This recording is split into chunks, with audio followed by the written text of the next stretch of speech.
Welcome to the Yong Heng Hot Rod Shop. Welcome back everybody to another episode of the Yong Heng Hot Rod Shop. And today we're going to take a look at two things. We're going to run this through a pump cycle on my one of my 88 cubic foot bottles, the largest bottles that I have. They take a little bit to fill, so you get to really see the temperature range.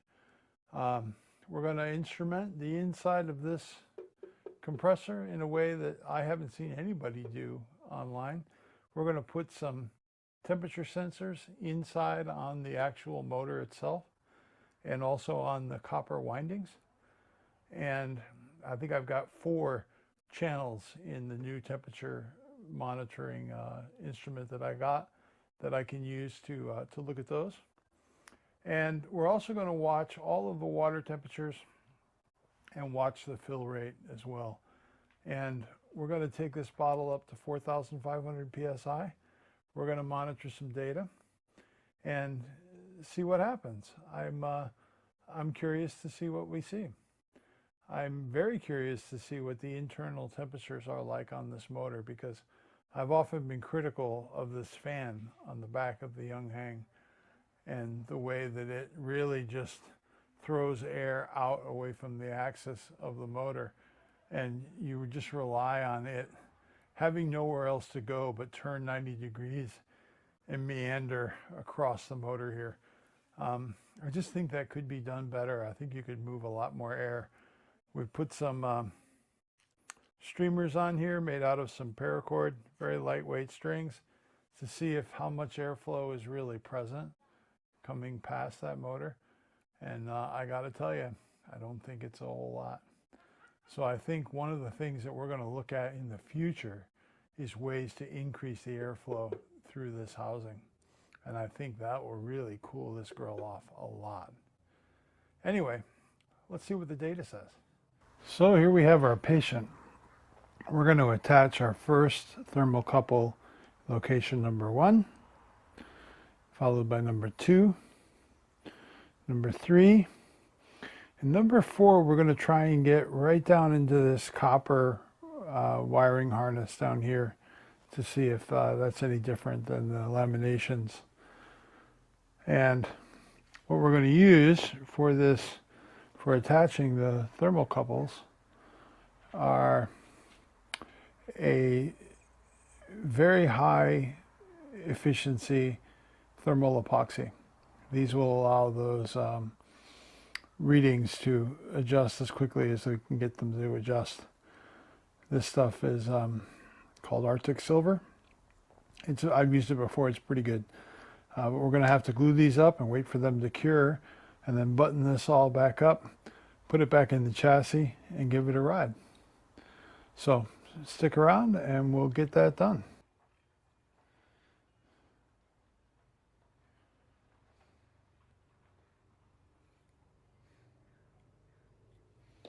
Again, this epoxy is a thermal epoxy. It's actually meant for this application.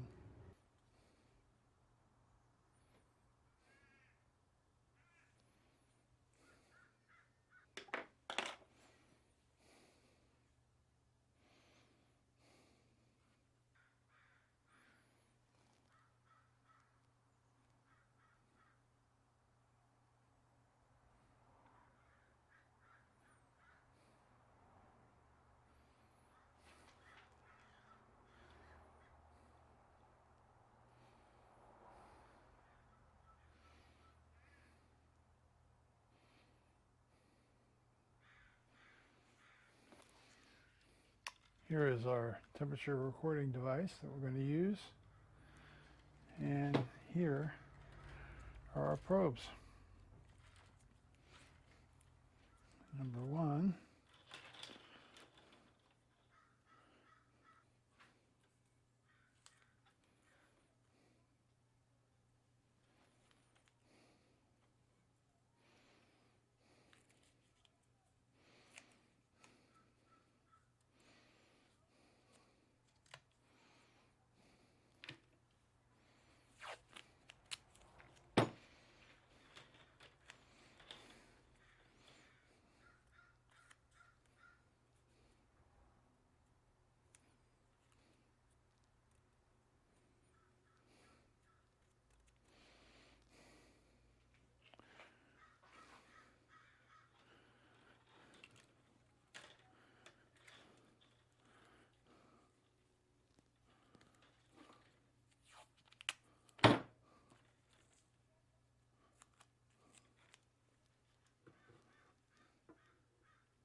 We're going to let those set up, and then we'll come back, dress those wires, maybe create a little groove in the chassis here to exit them.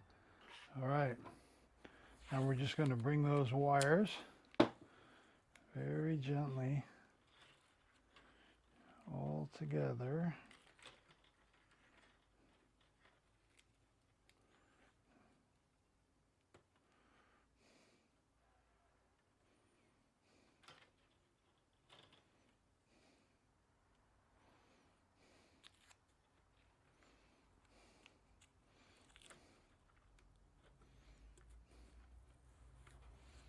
Out through this opening. I just cut a groove in here. These are pretty decently shielded wires. They've got a Teflon sheath on them, so they're pretty rugged, and I deburred that edge, so they should be okay. Again, this is only temporary. It's just to get this measurement, then it should be fine. All right. Put one more piece of tape over the top of that, just to keep them put.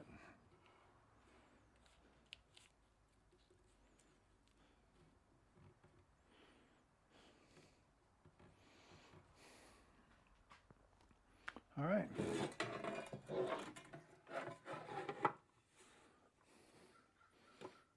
Gonna get this back on, get the screws in place, and put her back in the chassis.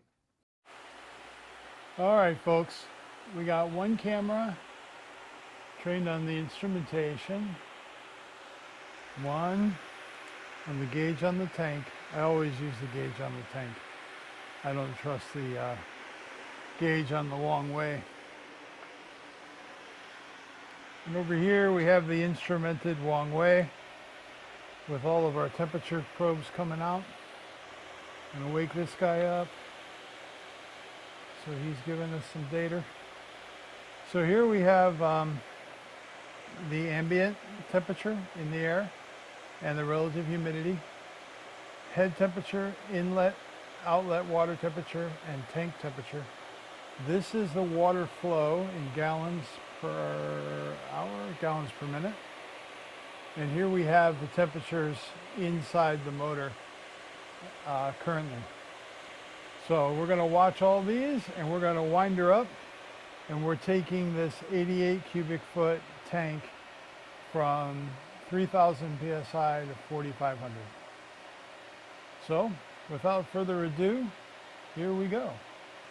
All right, got our fans going, the pumps are running, temperatures have all equalized.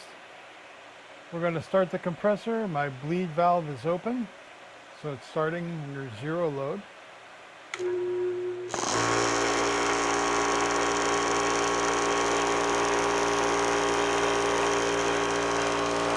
Got that closed up.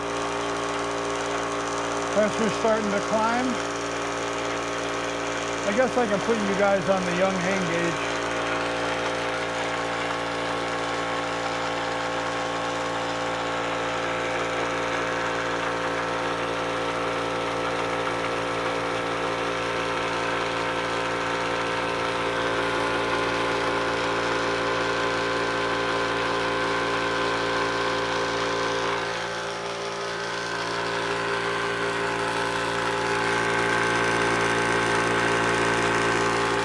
When it gets to 3,000 psi, I'm going to open up the tank.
a look at some streamers I put on to see the airflow. It's actually pretty anemic. Feels okay in one spot or another, but there's not a lot of airflow.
So what conclusions can we take from this data set? It would appear that the head temperature seems to be fine. It's well within limits. And I don't think, operating at an 83-degree ambient temperature, I could expect much more. And what I was really surprised at was the high temperatures in the motor. And they're higher. They're not really too high because there really aren't any temperature sensitive materials in that motor. The most of the heat was in the steel laminations that surround the stator. So I don't think that was really all that bad. And the copper was at 133 most of the time. It had air on it. Maybe that's a little higher internal, but most of that heat I think is coming from the steel laminations.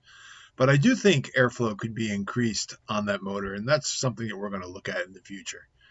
Thanks for watching. Have a wonderful day, and we'll talk to you all soon. Remember, be a light in the darkness, and check out Target Forge. It can't hurt. You might have some fun. Bye-bye.